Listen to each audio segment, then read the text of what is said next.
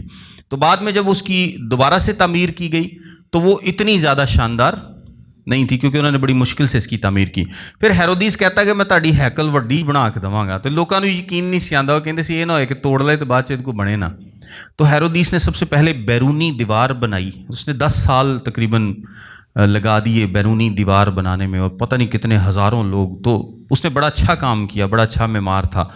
تو پھر یہودی کہتے ہیں کہ ٹھیک ہے، انہوں نے اجازت دی کہ ہیکل کو توڑا جائے، گرایا جائے، اور پھر نئے سرے سے تعمیر کیا جائے. ہیکل جو ہیرودیس والی ہے وہ اس سے بڑی تھی اور زیادہ شاندار تھی، اور اس کا احاطہ بہت بڑا تھا سلیمان کی ہیکل کے مقابلے میں. یہ جو صحن ہے، اگر آپ میرے ساتھ دیکھیں پہلا سلاطین 36ویں آیت دیکھ لیں اسی باب کی. اور اندر کے صحن کی 3 صفیں تراشے ہوئے پتھر کی بنائیں، اور ایک صف دیودار کے شہتیروں کی.